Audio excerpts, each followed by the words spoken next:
ಆತ್ಮೀಯ H16 news ಅರ್ಥಾತ್ ಹೇ ಸಿದ್ದರಾಮಯ್ಯ ಸ್ವಾಗತ. ನಾನು ನಿಮ್ಮವ MI ಅಥವಾ ಮಲ್ಲಪ್ಪಾಜು ತವರಾತ್ಮೇಲೆ.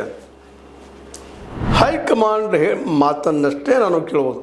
ಅವರು ಹೇಳಿದರೆ 5 ವರ್ಷವೂ ಮುಖ್ಯಮಂತ್ರಿ ಆಗಿರುತ್ತೇನೆ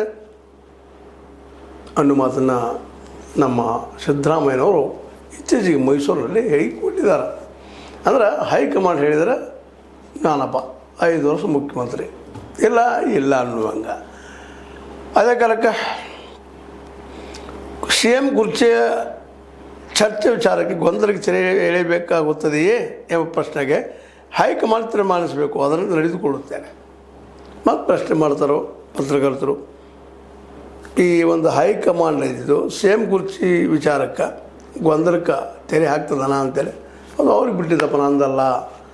ಎಲ್ಲಿವರೆಗೆ ರಾಹುಲ್ ಗಾಂಧಿ ಅವರು ನನ್ನನ್ನು ಈವರೆಗೂ ನವದೆಹಲಿಗೆ ಕರೆದಿಲ್ಲ. ಅವ್ರು ಯಾವಾಗ ಕರೀತಾರ ನಾನು ಹೋಗಿ ಭೇಟಿ ಆಗ್ತೀನಿ, ಅವ್ರೇನು ಹೇಳ್ತಾರೆ ಕೇಳ್ತೀನಪ್ಪ ಅನ್ನುವಂಥ ಮಾತನ್ನು ಸಂಪುಟ ಪುನರ್ರಚನೆಯೋ ವಿಸ್ತರಣೆಯೋ ಎಲ್ಲ ಅವರು ತೀರ್ಮಾನ ಮಾಡಿ ಹೇಳಿದ್ರೆ ಮಾಡ್ತೀವಿ, ಇಲ್ಲಾಂದರೆ ಈಗ ಹೆಂಗೆ ಹೊಂಟದ ಹಂಗೆ ಹೋಗ್ತದಂತೇಳಿ. ಇಷ್ಟೊಂದು ಇದರಲ್ಲಿ ಸಹಜದನೋ ನಿರಾಶೆ ಅದನೋ ಅದು ತಮ್ಮ ನಡೀತದನೋ ಅಥವಾ ಇಲ್ಲವೋ ಅನ್ನುವಂಗೆ ಮಾತಾಡಿದ್ದಾರೆ. ಅಡ್ಡುಗಡಿ ಮಧ್ಯೆ ಪಟ್ಟಂಗೆ ಮಾತಾಡಿದ್ದಾರೆ. ಜೊತೆಗೆ ಒಂದು ಸ್ಪಷ್ಟ ಮಾಡ್ತಾ ಇದ್ದಾರೆ, ನಾವು ಹೈಕಮಾಂಡ್ ಹೇಳಿ ಕೇಳ್ತೀವಪ್ಪ. ಅದೇ ಮಾತನ್ನು ನಮ್ಮ DK ಶಿವಕುಮಾರ್ ಅವರು ಹೇಳ್ತಾ ಇದ್ದಾರೆ. ಮುಖ್ಯಮಂತ್ರಿ ಮತ್ತು ನಾನು ಅವರು ಅಂದರೆ ಹೈಕಮಾಂಡ್ ಕರೆದಾಗ ದಿರಿಗೆ ಹೋಗುತ್ತೇವೆ, ಕರೆಯದೇ ಹೋಗುವುದು ಸರಿಯಲ್ಲ. ಇಬ್ಬರು ಮಧ್ಯೆ ಒಂದು ಸಾಮ್ಯತೆ ಕಾಣ್ತದೆ. ಕರೆದ್ರೆ ಹೋಗ್ತೀವಿ, ಇಲ್ಲಾದ್ರೆ ಇಲ್ಲ. ಅಟ್ಲೀಸ್ಟ್ ಇಷ್ಟೆಲ್ಲ ಅಂಡರ್ಸ್ಟ್ಯಾಂಡಿಂಗ್ ಬರ್ತಲ್ಲ ಇಬ್ಬರಲ್ಲಿ ಅನ್ನುವಂಥದ್ದು.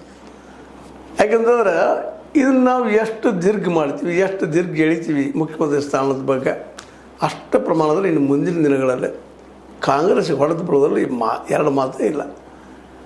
ಒಂದು DK ಶಿವಕುಮಾರ್ ಅವರು ಫಾರ್ಮ್ ಡಿಸಿಷನ್ ತೊಗೊಳ್ಬೇಕು, ಇಲ್ಲಪ್ಪ ಇವಾಗ ನಮ್ಗೆ ಕೊಡೋದಿಲ್ಲ ಅಂದ್ರೆ ನಾವು BJP ಆದ್ರೆ ಹೋಗ್ತೀವಿ, ನಾವು ಸ್ವಂತ ಪಕ್ಷಕ್ಕೆ ಕೊಡ್ತೀವಿ, ಏನು ಮಾಡಿದ್ರೆ ಮಾಡ್ತಾನೆ ಅನ್ನೋಂಥವ್ರು ಮಾಡಬೇಕು.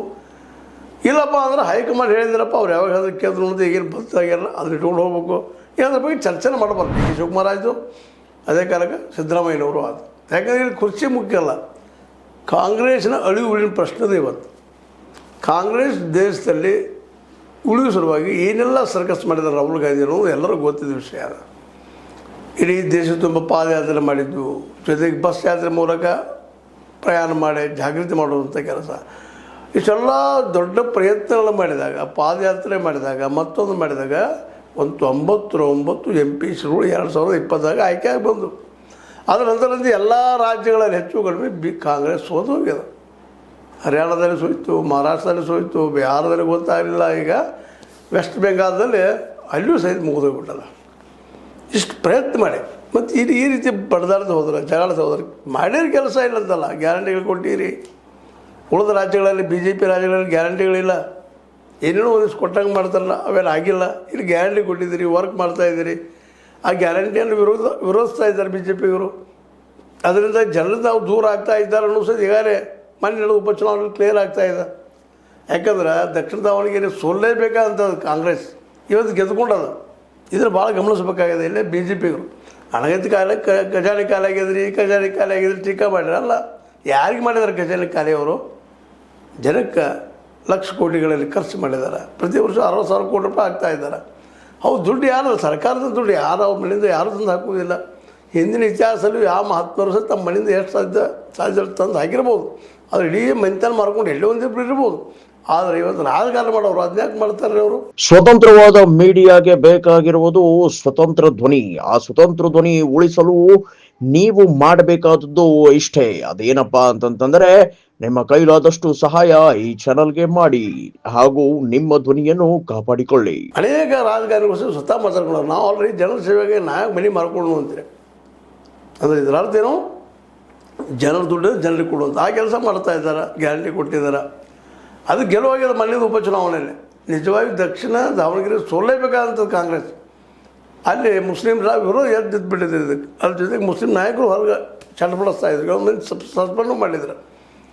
ಇದೆಲ್ಲ ಆದಾಗ ಅಲ್ಲಿ ಸೋಲ್ಬೇಕಾಗಿತ್ತು, ಸೋಲಿಲ್ಲ. ಕಾರಣ ಒಂದು ಯಾಕೆ ಸೋಲಿಲ್ಲ ಅಂದ್ರೆ ಸ್ಪಷ್ಟವಾಗಿ ತಿಳಿಸುವಂಥದ್ದು ಏನಪ್ಪ ಅಂತಂದ್ರೆ ಗ್ಯಾರಂಟಿ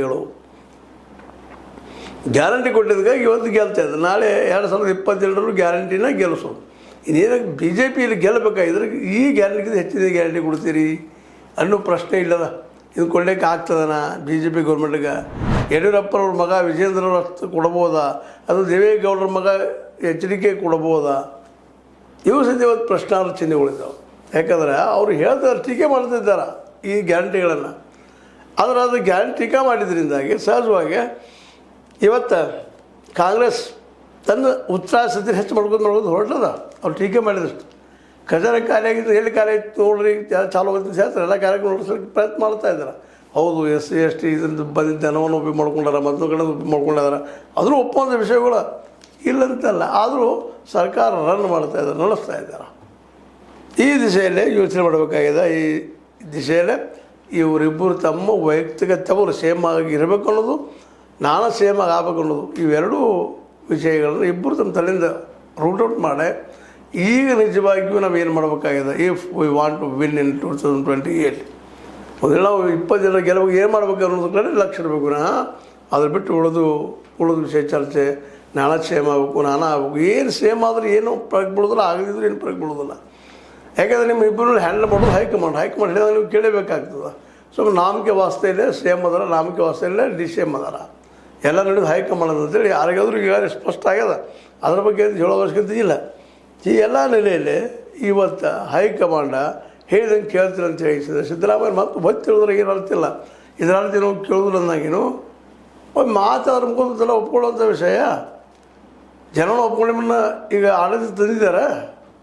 ಅದಕ್ಕಾಗಿ ಇವತ್ತು ಬಿ ಜೆ ಪಿಗರು ಎಷ್ಟು ಬೇಕಾದಷ್ಟು ಖಜಾನೆ ಮೇಲೆ ಟೀಕೆ ಮಾಡಲಿ, ದಿವಾಳಿ ಅಂತ ಸರ್ಕಾರ ಅಂತೇಳಿ, ಕೊಡಾಕಿ ಏನಿಲ್ಲ ಅಂತೇಳಿ, ಆದರೂ ಇವೇನು ಗ್ಯಾರಂಟಿ ಕೊಡ್ತಾ ಇದ್ದಾರಲ್ಲ, ಅದರಿಂದ ಜನರ ಮನಸ್ಸು ಸಹಜವಾಗಿ ಅದು ಬಿದ್ದ ಸಮುದಾಯದ.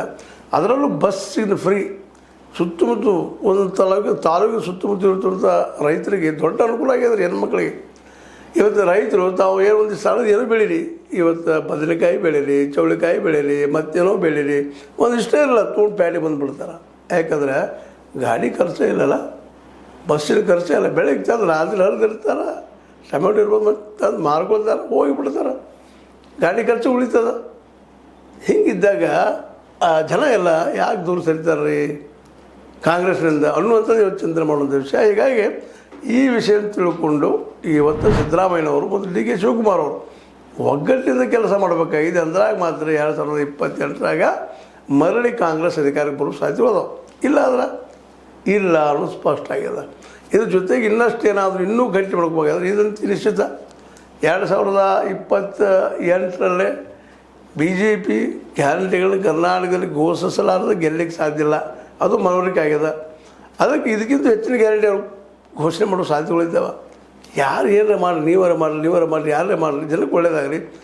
ಎಲ್ಲ ಮಕ್ಕಳಿಗೆ KPS ಸ್ಕೂಲ್ಸ್ ಅಂತ ವ್ಯವಸ್ಥೆ ಸಿಗಬೇಕು ಇಡೀ ಕರ್ನಾಟಕ ತುಂಬ. ಈಗ ಮಾಡಿದ್ರಲ್ಲ ಕೆಲವೊಂದಿಷ್ಟು ಏರಿಯಾದಲ್ಲಿ.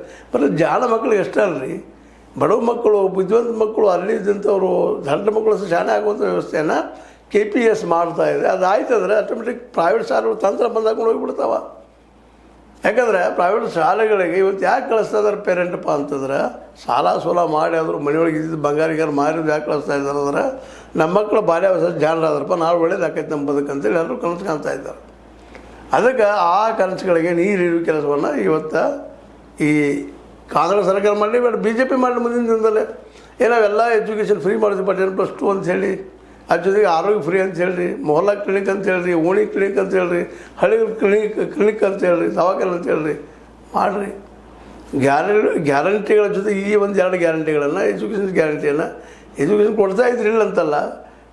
ಆದ್ರೆ ಬುದ್ಧಿವಂತ ಮಕ್ಕಳಿಗೆ ಎಷ್ಟು ಅವಕಾಶ ಆಗ್ತದಲ್ಲ, ಎಲ್ಲ ಮಕ್ಕಳಿಗೆ ಅವಕಾಶ ಸಿಗುವಂಥ ಒಂದು ಏನಪ್ಪ ಅಂದರೆ ಈ ಶಾಲೆಗಳನ್ನು ಹಬ್ಬಿಸುವಂಥ ಸರ್ಕಾರಿ ಶಾಲೆಗಳನ್ನ ಹಬ್ಬಿಸೋದ ಕೆಲಸ ಮಾಡಿದ್ರೆ ಎಷ್ಟೋ ಒಳ್ಳೆಯದಾಗ್ತದೆ. ಆಗ ಸಹಜವಾಗಿ ಇನ್ನಷ್ಟು ಗೆಲ್ಲುವ ಅವಕಾಶಗಳು 2020ರಲ್ಲಿ ಹೆಚ್ಚಾಗ್ತಾ ಇದ್ದಾವೆ. ಈಗಾಗಲೇ ಇವತ್ತಿನ ದಿನದ ವಿಚಾರ ಮಾಡಿದಾಗ BJPಗಿಂತಲೂ ಎಷ್ಟೋ ಪಾಲು ಮುಂದೆ ಈ ಕಾಂಗ್ರೆಸ್ ನಿರಂತರ ಎಲೆಕ್ಷನ್ ರಿಸಲ್ಟಿಗೆ ಒಂದು ದೊಡ್ಡ ಸಾಕ್ಷಿ ಅಂತ ಹೇಳ್ತಾ, ಆದರೂ ಇಬ್ಬರು ಒಪ್ಕೊಂಡಿದ್ದಾರೆ, ನಾವು ಹೈಕಮಾಂಡ್ ಕೇಳ್ತೀವಿ ಅಂತೇಳಿ. ಅದಕ್ಕೆ ಆ ದಿಶೆಯಲ್ಲಿ ನಾವು ಸಹಿತ ಅವರು ಕೂಡಿ ಬದುಕುವಂಥದ್ದು ಏನು ವ್ಯವಸ್ಥೆ ಮಾಡ್ಬೇಕಂತಾರಲ್ಲ, ಇಲ್ಲೇ ನಮ್ಮ ಸಿದ್ದರಾಮಯ್ಯನವರು ಜಾತಿ ಭೇದಗಳನ್ನೆಲ್ಲ ಮರೆತು ಒಂದು ಸಮುದಾಯ ಕಟ್ಟಬೇಕು ಮಾಡಿದ್ದಾರೆ, ಹೊಸ ಸಮಾಜ ನಿರ್ಮಾಣ ಮಾಡಬೇಕು ಮಾಡಿದ್ದಾರೆ. ಅದ್ರ ಜೊತೆಗೆ ಈ ಗ್ಯಾರಂಟಿಗಳು ಶಿಕ್ಷಣ ಮತ್ತು ಆರೋಗ್ಯ ಎರಡು ಸೇರಿಸಿದ್ರೆ ಇನ್ನೂ ಉತ್ತಮ.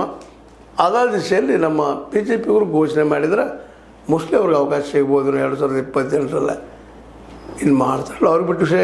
ಯಾಕಂದ್ರೆ ಜನಕ್ಕೆ ಬೇಕಾಗಿದ್ದ ಉದ್ಯೋಗ ಯಾರು ಸೃಷ್ಟಿ ಮಾಡಿಕೊಡ್ತಾರೋ ಅವ್ರು ಬೆನ್ನತ್ತಾರ ಅಂತ ಹೇಳ್ತಾ ಇದು ನಿಮ್ಮ ಲೈಕ್ ಇರ್ಬೋದು. ಲೈಕ್ ಮಾಡಿ ಶೇರ್ ಮಾಡಿ ಕಮೆಂಟ್ ಜೊತೆಗೆ ಸಬ್ಸ್ಕ್ರೈಬ್ ತಿಳಿಸ್ಬಿಟ್ಟು H16 ನ್ಯೂಸ್ ಅರ್ಥಾತ್ ಸಿದ್ದರಾಮಯ್ಯ ಸಚಿವ ಕೈಗಳಲ್ಲಿ ವಂದನೆಗಳು. ಆತ್ಮೀಯ ಸಾರ್ವಜನಿಕರಲ್ಲಿ H16 ಅರ್ಥಾತ್ ಸೀತಾರಾಮದಿಂದ ಒಂದು ಮನವಿ. ಈ ಸಂಸ್ಥೆ ಭ್ರಷ್ಟಾಚಾರ, ಅನ್ಯಾಯ, ಅತ್ಯಾಚಾರಗಳಿಂದ ನೊಂದವರ ವೇದಿಕೆ. ಅನ್ಯಾಯಕೋರರ, ಭೂಗಳ್ಳರ, ನಶಾ ಸಾರಾಯಿ ಮಾಫಿಯಾಗಳ ವಿರುದ್ಧದ ಧ್ವನಿ. ರೈತರ, ಕೂಲಿಕಾರ, ಕಾರ್ಮಿಕರ, ಬಿದ್ದ ಸಮುದಾಯ ಜನರ ಧ್ವನಿ. ಬೆಂಬಲವಾಗಿ ನಿಂತು ತನುಮನ ಧನದ ಸಹಾಯಕ್ಕೆ ಸಾರ್ವಜನಿಕರಲ್ಲಿ ಕೋರಿಕೆ. ದಾನದ ಸಹಾಯ ನೀಡಿ ಸ್ವಾತಂತ್ರ್ಯ ಪತ್ರಿಕೋದ್ಯಮ ಉಳಿಸಿ ಬೆಳೆಸಿ. ವಂದನೆಗಳು. ತಮ್ಮನ್ನೇ ನಂಬಿರುವ ಮಲ್ಲಪ್ಪ ಇ ಜೋತಾವರ್. ಈ ಕೆಳಗಿನ QR ಸ್ಕ್ಯಾನ್ ಮಾಡಿ ಅಥವಾ ಈ ನಂಬರ್ ಅಂದರೆ 7411402405ಗೆ ಇಲ್ಲ 9686864852ಗೆ ನೀವು ಫೋನ್ಪೇ ಮಾಡಿ, ಪೇಟಿಎಮ್ ಮಾಡಿ ಅಥವಾ ಇನ್ನಾವುದೇ ಮಾಧ್ಯಮದಿಂದ ಗೂಗಲ್ ಮೂಲಕ ಸಹಾಯ ಮಾಡಿ ಈ ಪ್ರಾಮಾಣಿಕ ಪತ್ರಿಕೋದ್ಯಮವನ್ನು ಉಳಿಸಿ ಅಂತ ಮತ್ತೊಮ್ಮೆ ಮನವಿ. ವಂದನೆಗಳು.